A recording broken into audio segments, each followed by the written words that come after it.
भारतीय समाज का प्रकृति के साथ एक अटूट रिश्ता है।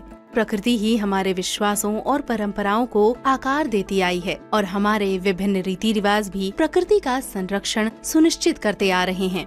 संस्कृति और प्रकृति के इस संबंध में आर्द्रभूमि यानी कि वेटलैंड्स का एक अनूप स्थान है। चाहे वो देश के पूर्व में स्थित सुंदरबन का ध्यान रखती हुई बॉन बीबी हो या पश्चिमी घाट के सेक्रेड ग्रोव्स में वन देवता, भारत में वेटलैंड्स उनके महत्व के कारण अक्सर देवी रूप में पूजे जाते हैं। आखिरकार दुनिया के हर कोने में महिलाएं ही समृद्धि और संरक्षण का स्वरूप रही हैं। महिलाओं और वेटलैंड्स के संबंध को जब हम गहराई से देखते हैं तो एक अद्भुत कहानी उजागर होती है। उनके सामर्थ्य की, उनके सशक्तिकरण की, उनके ज्ञान की, जिससे वे सदियों से अपने परिवार और समुदाय के लिए जल, भोजन, कला वृद्धि और जीवन को सुनिश्चित कर पर्यावरण को भी संरक्षित करती आ रही हैं।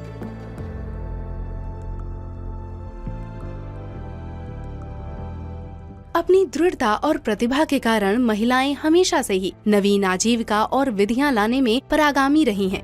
चाहे हस्तशिल्प तैयार करना हो, धान की खेती हो, जल जीव पालन हो या कमल, सिंघाड़े और जूट जैसे जलीय पौधों का व्यापार हो, महिलाएं कई प्रकार से अनेकों वेटलैंड्स के साथ जुड़ी हुई हैं।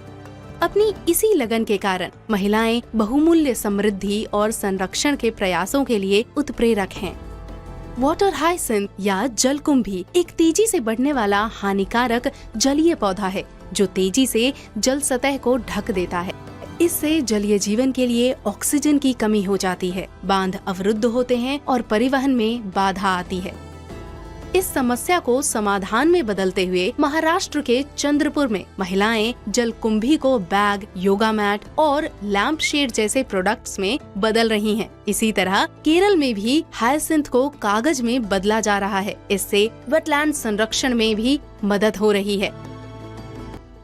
बंगाल की प्रसिद्ध तांत साड़ियों में कपास के साथ वाटर हायसिंथ के रेशे को मिलाकर आधुनिक डिजाइन वाली खूबसूरत फ्यूजन साड़ियाँ भी बनाई जा रही हैं। इस अनोखे कार्य से अब बहुत सी महिलाएं आजीविका पा रही हैं। ये कहानियाँ चुनौतियों से समाधान हासिल करने की अद्भुत सोच का प्रदर्शन करती हैं।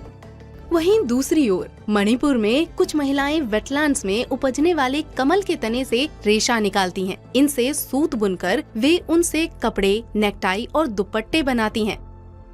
इन बेहद मुलायम लोटस सिल्क के कपड़ों की बाजार में पारंपरिक रेशम से भी ज्यादा कीमत मिलती है। अब हम चलते हैं सुंदरबन मैंग्रोव, जहां बायोशील्ड स्थापित करके महिलाएं जलवायु परिवर्तन के प्रभावों से बचने में भी अहम भूमिका निभा रही हैं।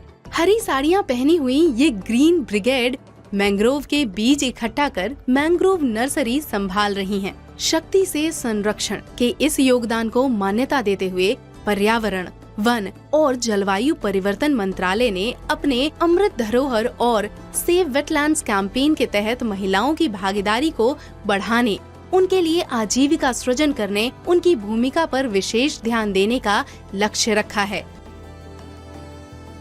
इनमें से एक पहल हिमाचल प्रदेश की रेणुका जी झील में हुए green Renuka ji international fair में देखी जा सकती है।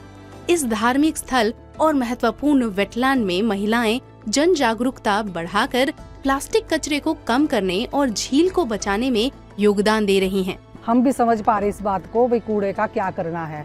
इससे पहले किसी ने भी हम लोगों को ये बात बताई नहीं थी। और इस बार हम जितने हमारे SNG ग्रुप है और महिला मंडल है, सब लोग मेले में जाके सब लोगों को जागरूक करेंगे और अच्छे ढंग से लोगों को समझाएंगे।